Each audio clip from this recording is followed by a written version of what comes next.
Hi, Veritas. Why is there something rather than nothing? It would seem to me that if Yeah, in fact God does not exist, then this is indeed an awkward occurrence. That is the universe, us. Wait. Why should there be anything at all on account of atheism?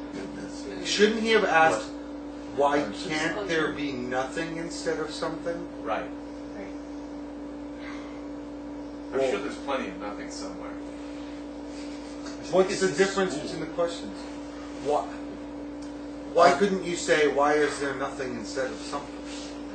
I suggest this because I obviously can't answer these questions because I'm not an atheist, and these are questions for atheists. So I would say, why doesn't he ask, why is there something and nothing? Nice. Yeah? That's a question. There's a question. You know where that question comes from?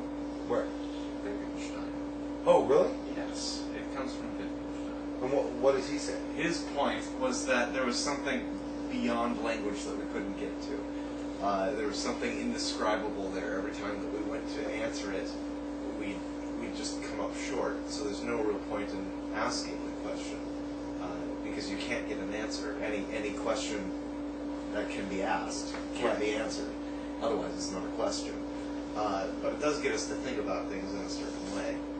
And he thought that certain way was interesting. Did he just snort? We do. Oh my goodness. I think that's the answer. I'd accept that. That would be Marty's retort. That's a good snort.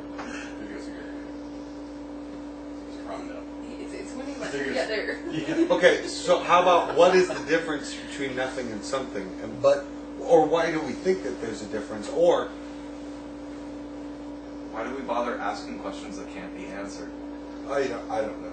But none of those were the questions that were actually asked. Okay, so he asked, The why is question. there something instead of nothing right now, I guess? No, from what on we've seen. account of atheism. That's Oh. the key. You gotta Why get is there impact. something based on nothing on account of atheism? Oh. That would. So what does atheism have to say? How did an absence of belief in God magic something into existence? Oh, doesn't this sort of like ask us to resort to thinking of there being a purpose? Like, why is there a hammer? Why are hammers made? No. Why does That's- a magician pull a rabbit out of the hat? Because there must be a magician. Pulling Okay. a rabbit out of the hat. What does the absence of your theistic conviction in Athena, is a literal figure, what does that non-conviction create? Well, I really want to rephrase what he said, just to help out the discussion. I really want to rephrase what he said as. Please. Hold on. 'cause- I want to rephrase it as from the account of an atheist. What is the explanation of there being something here like physical matter, as opposed to the absence of physical matter? From the account of an atheist, not due to atheism, which is what he kind of said. But I want to say, Then isn't the answer there isn't one? There isn't an answer? there's no answer to that question. Sorry. Question two. Yeah, voting on. What evidence, if any, do you find most persuasive regarding theism? Okay, this is an important. Some sort of a profound beauty. That would be mine. How can there be beautiful things? I kind of have to go aesthetic as well, but in a slightly different angle. That there is some component of the individual experience which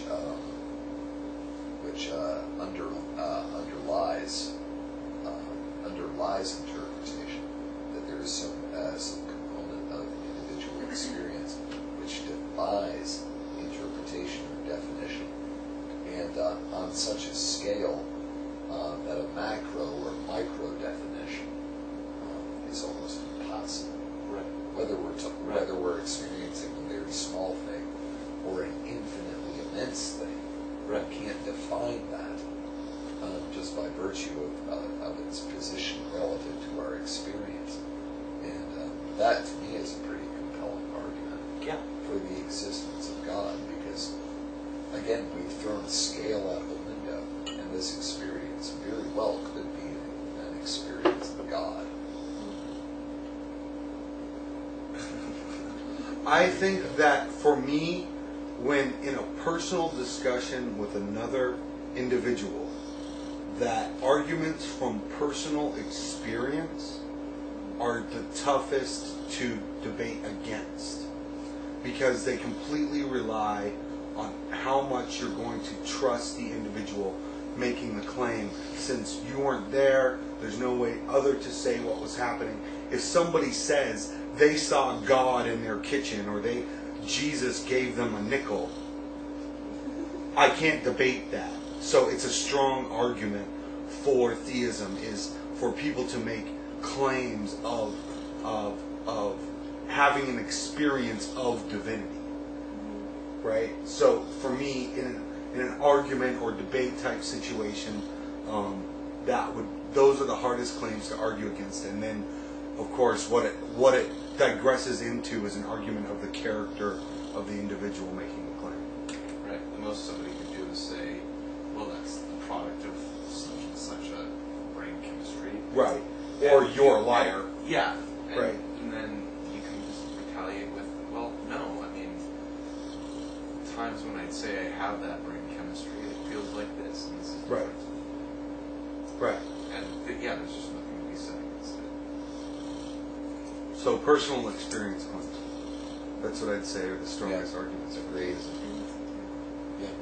Yeah, but a lot of people, even that I know, especially like in the Pentecostal church with the whole speaking in tongues thing, and I knew a lot of people that were in the Pentecostal church, and a lot of the younger people that I knew, they're just like, several years after it happened, they're like, yeah, it's more of a pressure thing. It's more of being in the moment. Oh, It's I emotional. completely agree. But check this out. I wasn't Pentecostal, and I absolutely agree with that. Okay.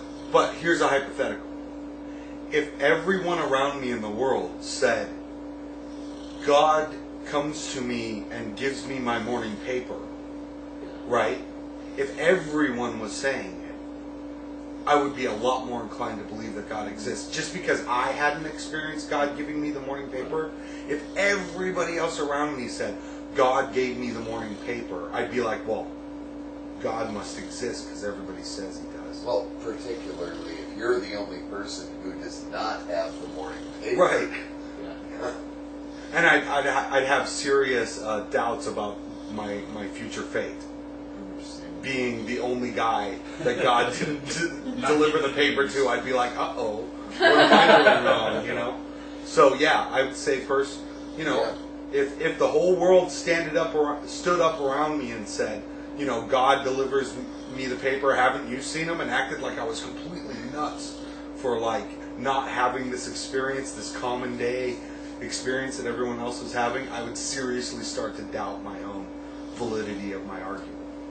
Well, one of the reasons we don't sit around doubt the validity of our argument to that degree is that there is